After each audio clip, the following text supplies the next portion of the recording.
عقل ہلی نا، تو پھر آگے سے کیا کہنے لگے؟ قالوا اجئتنا بالحق ام انت من اللاعبین،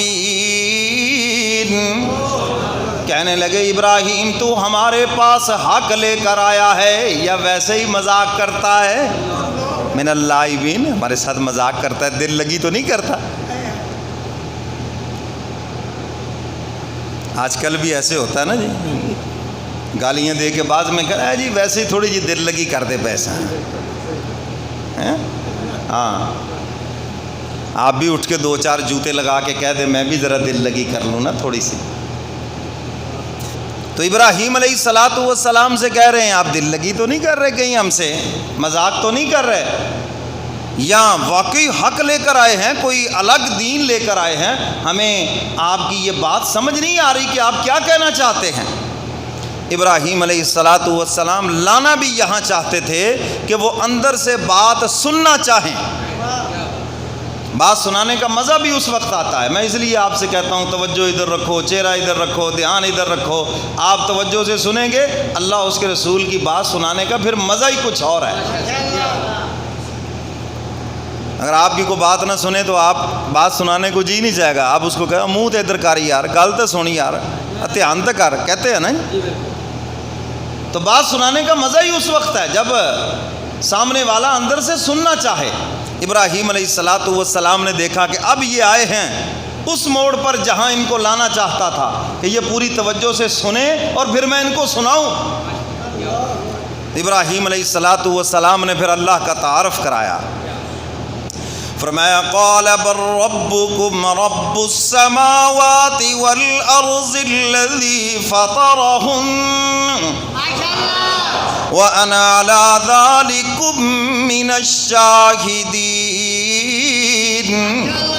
ابراہیم علیہ السلام فرماتے ہیں یہ پتھر کی مورتیاں تمہارے رب نہیں ہیں، بلکہ تمہارا رب وہ ہے جو زمین و آسمان کا پیدا کرنے والا ہے، جو پہاڑوں کا بنانے والا، زمین کا بنانے والا، آسمان بغیر چھت کے بنانے والا، چاند سورج ستارے جس کی مخلوق ہیں، جو سب کو پیدا کرنے والا ہے۔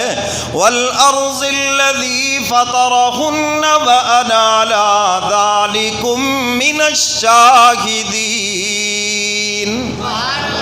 جو سب کا بنانے والا ہے اور میں بھی اس کا گواہ ہوں۔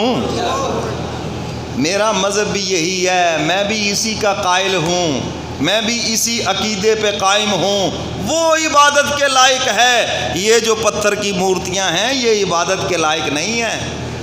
ٹھوک بجا کے مسلک بتایا، اللہ کا تعارف ڈنڈے کی جوٹ پہ کروایا، کوئی ڈکی چھپی بات نہیں رہنے دی، یہ کچھ نہیں ہے۔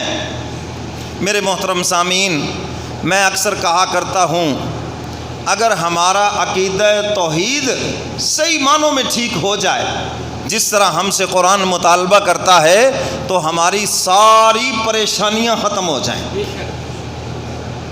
ساری پریشانیاں ختم ہو جائیں، جتنے مسائل کا سامنا ہے ساری پریشانیاں ختم ہو جائیں۔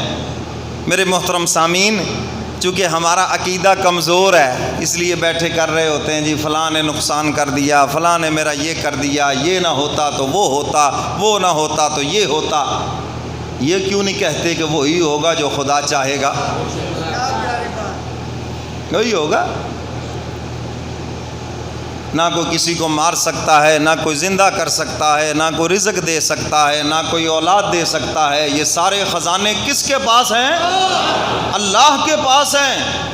اللہ کسی کو اولاد دینا چاہے کوئی نہیں روک سکتا، اور جس کو اللہ نہ دے اس کو کوئی، سارے بولو، اس کو کوئی، اللہ جس کو رزق دینا چاہے کوئی نہیں روک سکتا، اور جس کو اللہ نہ دے وہ دے سکتا ہے؟